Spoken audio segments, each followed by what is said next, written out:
So what exactly is pain? Pain is defined as an unpleasant sensory and emotional experience caused by a damaging stimulus. From a clinical perspective, pain is very hard to diagnose and measure as it is a subjective experience. One person's pain threshold is completely different to another's.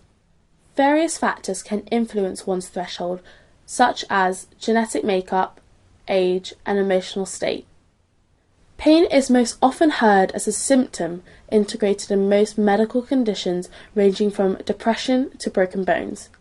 It is a good indication that something is wrong. However, pain is much bigger than just being a symptom. It is a condition in its own right. Within the UK, 28 million people are living with some degree of chronic pain. 20 million report that their pain is mild to moderate.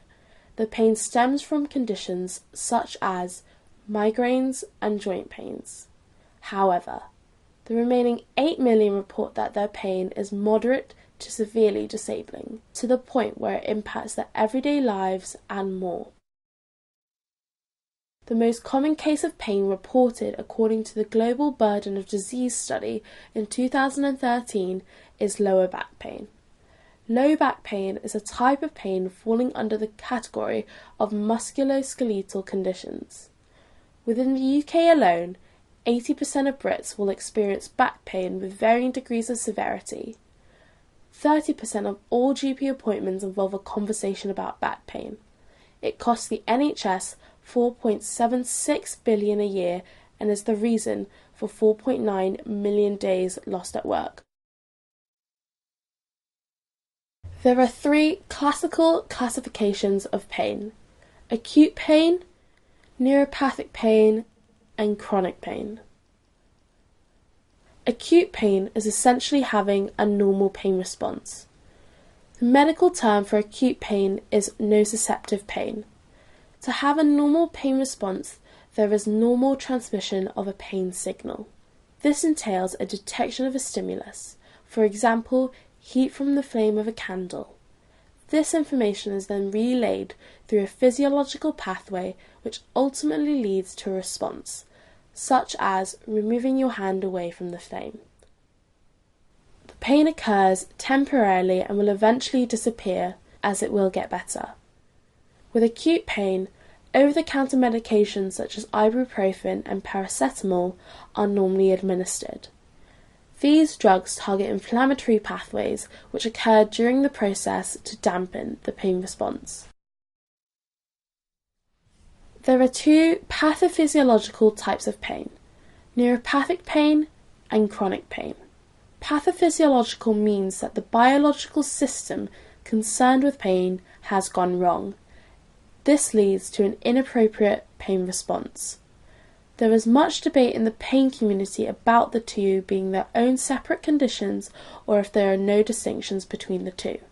For the purpose of this video series, we will discuss neuropathic pain as being long-term with limited to no improvements.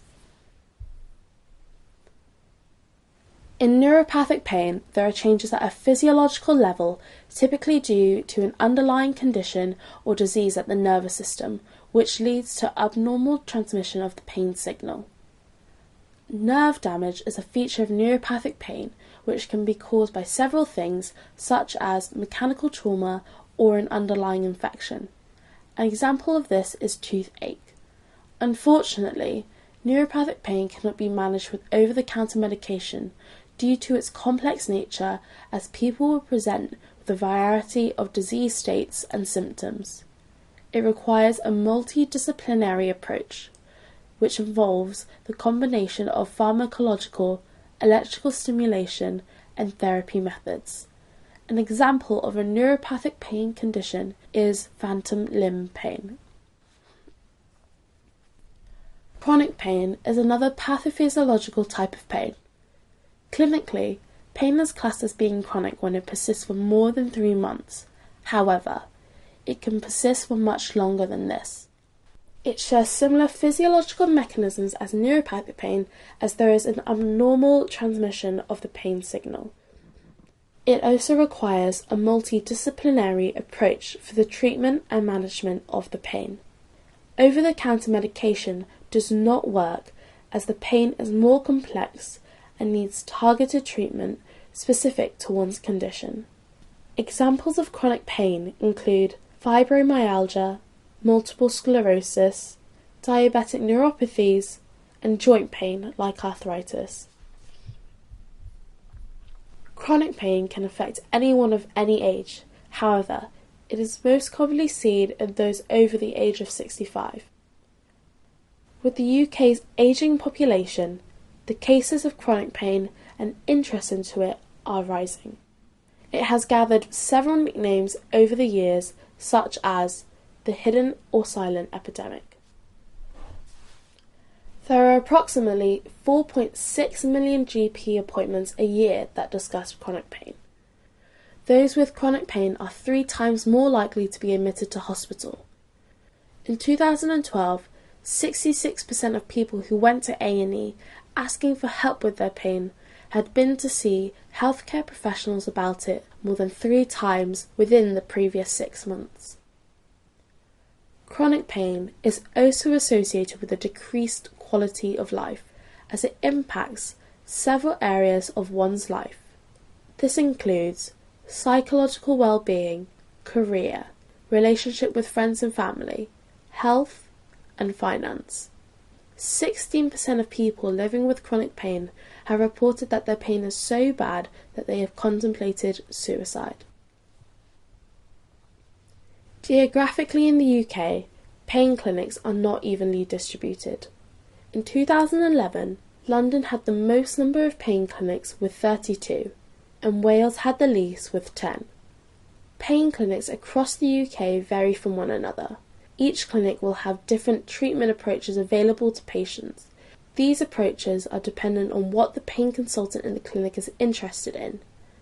As pain is subjective, a certain type of treatment may work for one person, but won't work for another. You will not know what type of treatment works best for you until you try it. Somebody living with chronic pain will be directed to their nearest pain clinic by their GP, who will help them manage their pain.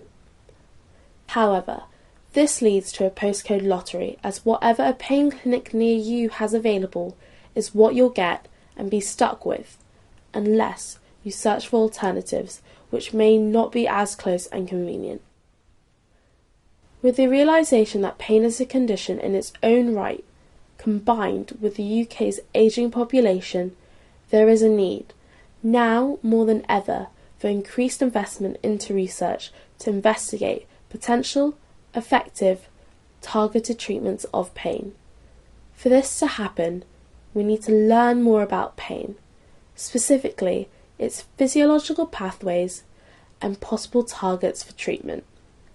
Sharing research with one another and learning more about this complex condition will bring us closer to finding an effective treatment with the potential to cure pathophysiological types of pain.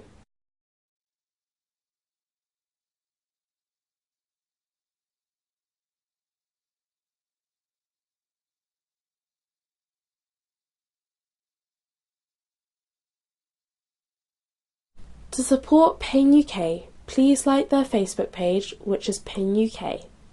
Subscribe to their YouTube channel, which is Pain UK.